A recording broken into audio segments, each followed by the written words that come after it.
All right, so we're going to kick off day 2 of Bitcoin Island Retreat with our first speaker. Our first speaker was actually part of the panel yesterday, and this morning he will share with us his insights on the generational wealth of Bitcoin.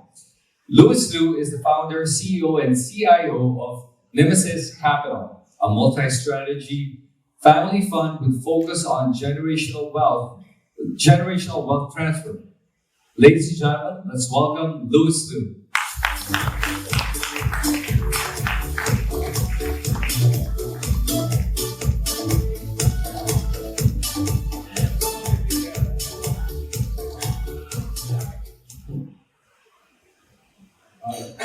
Hi.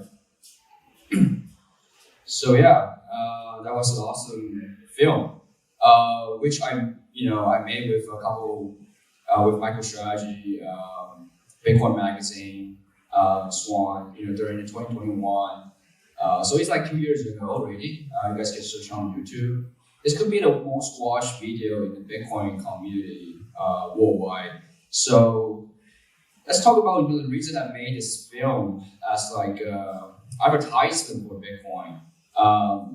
So basically, I come from the family where our wealth being destroyed in the 1970s when the civil war in China broke out, and it's two-party fighting, right? So one is like Communist Party, one is KMT, and KMT lost the civil war, and they come to Taiwan, and we are like a Taiwan local, wealthy landowner, and when KMT come to Taiwan, they take all the land.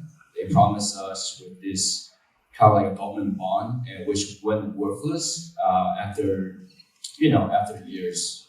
And then we lose the land, we lose the wealth. My grandfather ended up like losing everything, and we try to rebuild that wealth from zero. So this film is kind of like a tribute to that accident or like tragedy, which I think happens to many people in many aspects of lives, especially even now, right? If inflation and all the financial crisis that's happening, I think it's important to recognize that Bitcoin is the accident. So my talk today is something related to Bitcoin generational wealth. So you guys also saw the film. And this is something about Mimesis Capital. I want to give it some introduction. So we could be the first family office fund to completely embrace the idea of Bitcoin standard.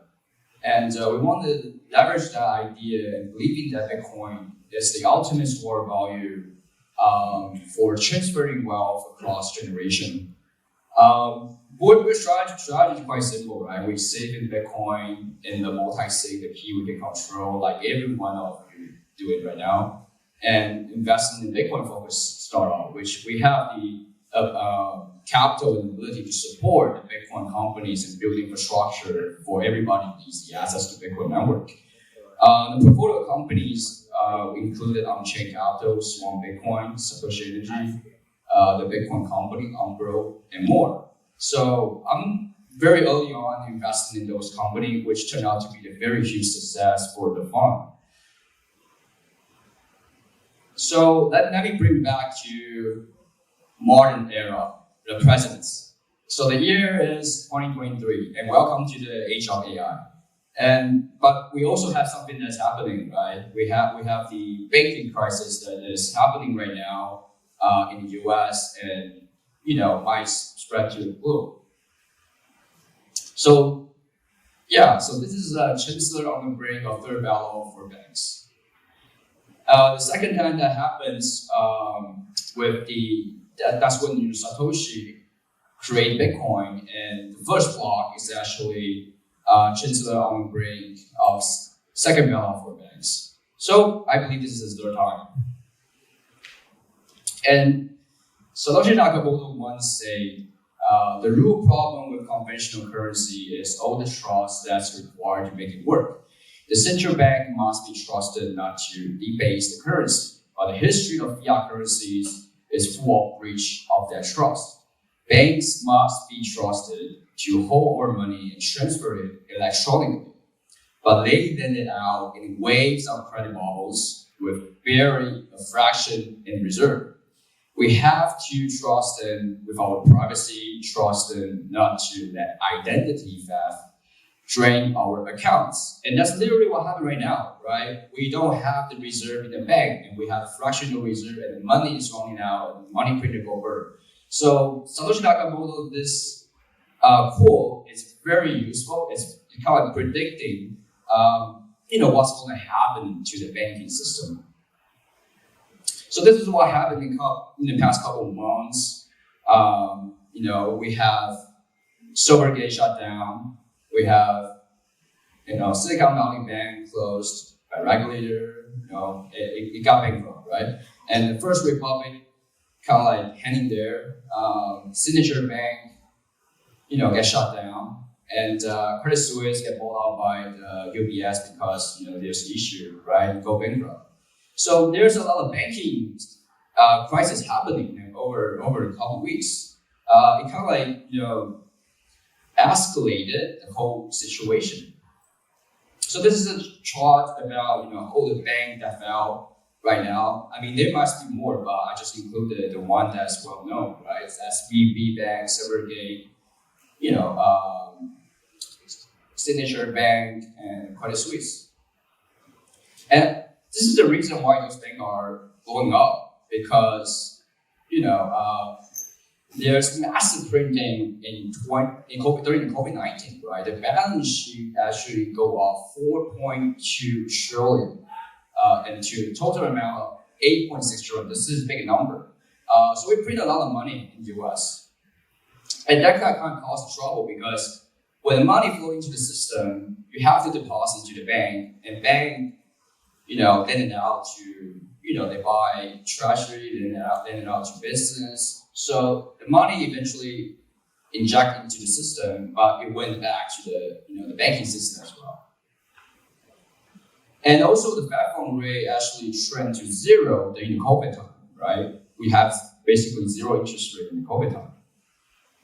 And that's not the reality anymore, because the Fed raised the interest rate from 0 to 5% and began its quantitative tightening. And this is why it caused a lot of trouble for banks, because they bought long-term treasury back in COVID time when there's a lot of deposit. So they think Fed is not going to change interest rate that fast, and they should just buy like 10-year bond with maybe less than 1% maturity interest rate, and then later Fed raised the interest rate, crushed the 10-year bond, and the interest rate start rising, and those banks suffer tremendous loss. So this is a loss right now on the banking system. So we have 600 billion in unrealized loss on the bank, and 210 billion for just like a big four banks. So it's staggering, right? It's even bigger than 2008. So yeah, the bank has no reserve. And this is a chart that basically, circling on Twitter. A lot of, FinTwit guys tweeted. So it's not just, the bank that we talk about, SVB, Silvergate, all the other, but there are a lot of banks also in trouble. And only the ones that are systematic important banks are not in trouble because they are protected by the government, right? So what Fed actually do, the government will actually do to backstop this, is called the BTFP program, right? The Bank Term Funding Program. What does it mean? It means the Federal Reserve is offering loans to banks with a maximum term of 1 year, accepting various assets such as U.S. Treasury, agency debt, mortgage-backed security, and other collateral in exchange. And the important point is these assets are being evaluated by the Fed at their par value. What does it mean? It means if you bought $100 of Treasury bond and then the bond price crashed to $80, but you can still collateralize at the Fed at hundreds. So basically, Fed take all the loss within the year, and then so they can secure, the account that is larger than 250K. So previous FDIC do not insure account that's bigger than 250K. So that's something new, and this opened up the printer basically. So this is another tool that Fed used to fund the bank liquidity. This is called a discount window. So this is like also the great chart circulating around the internet, and you can see we have already surpassed the 2008 great financial crisis, and this is an all-time high, right? So the discount window is actually short-term borrow from banks, and they borrow from the Fed, right? So we have like 152.85 billion since the collapse of SVB. Those are the money that banks borrow from Fed for short-term solution. That means a lot of people are withdrawing their money out of the banking system. And we saw the Fed balance sheet also went up, right? It actually wiped out the whole entire years of 50% of the quantitative tightening it has achieved over the previous year. And it has increased 300 billion.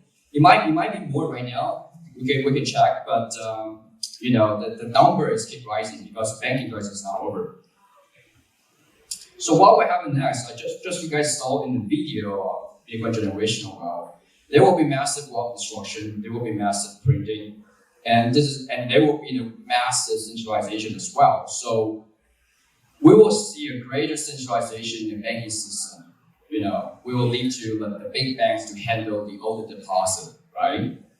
And in response to a potential banking crisis, what the Fed is going to do is to modify the monetary policy. We're going to go back to the easy money era. Probably, I don't know, but the Fed looks like there's no solution other than increase the liquidity in the system. And the Federal Reserve will also use this opportunity to introduce FedNow. So FedNow is kind of like US version of CBDC, but it's not quite a CBDC, but it's like their own version of digital settlement system. So yeah, this will work, trust me, right? So you guys can see, do not trust in your bank, right? So Jen Yellen said after the SVB bank collapse, she said that I can reassure the members of the committee that our banking systems remain sound, right? That sounds very confident. Our banking system is sound and resilient, with strong capital and liquidity. That's from Jerome Powell. Those are the phrases that you say during the banking crisis to calm down the people who have money in the bank. So this is what they try to respond. And okay, this is a come to Jesus moment for Bitcoin. I really do believe that Bitcoin is born or is a solution for such a crisis. I think the first time that we have the banking crisis back in 2008. The big banking crisis, right? So the second time we have is, today, the present. So I think Bitcoin is a solution. And why is that? Let's talk about just plain data, right? Performance. Bitcoin is the best performing asset in 2023. So Bitcoin has outperformed gold, Nasdaq, S&P 500 so far this year, achieving a year-to-date increase of 51%. Furthermore, right, it has to demonstrate the highest Sharpe ratio. You can see the Bitcoin is way on top for Sharpe ratio among this asset and far exceed other assets. And I think the Bitcoin is the asset, right? It's the hedge against traditional financial system collapse. It's a store value because the 21 million is hard cap and hard coded in a protocol. Nobody can change that, right? And for many traditional investors, many family office, or many high-net-worth individual, is the diversification. You don't have to own 10% in the portfolio. You can own a small amount. Try to ensure yourself what will happen to the fiat system collapse. And we probably are in one of those moments. And decentralization basically means that the protocol is decentralized, so nobody can change that. So your money in the protocol is not going to be taken away by some central banker, right, or by some government leader. NGU, I don't know if you guys know this mean. NGU means number go up. The number go up kind of like reference the hard cap of Bitcoin. So there's only 21 million Bitcoin. It's not going to produce more, and the fiat is going to print like hell, and therefore numbers go up for Bitcoin price and fiat. And we also have like global accessibility, which is if you guys can see it. Global accessibility means that I'm in the Philippines right now. I can use Bitcoin. That's global accessibility. If I'm in the Philippines, I cannot use gold, right? And I can access everywhere in the world, like in Vietnam or in elsewhere. So I list like a couple important aspects. Since 2008, right, Bitcoin is no longer a speculated store value. Why is that? Because fundamental improved. You guys have been building great things, like Posh been building great things for the Philippine communities. So things has improved a lot since 2008, since there's no Bitcoin and there's no infrastructure, right? So we have 40 years robust track record, right? 99.99% network uptime, 24/7 seamless operation, 105% of annual average return, 546 billion market cap. We have 21 million Bitcoin hard cap. We have 320.42 mega terahash all-time high network, right? And global liquidity, lower transaction fee, growing developer community, thanks those entrepreneurs and investors who keep investing in the ecosystem, and greater public awareness. So we have been on the news a lot, and I think the banking crisis is a good advertisement for Bitcoin. And we also expand the use case and utility. So we have better exchange, better custody, better way to buy easy access to Bitcoin. So this is what has changed since 2009 when Bitcoin started. And those are the companies that build on top of Bitcoin. I think it's great to share that there is a lot of work being done to help normies and no-coiners to onboard Bitcoin, understand Bitcoin. There's great education system. There's great business that help, like Posh helping a lot of Philippines onboard Bitcoin. That's one example.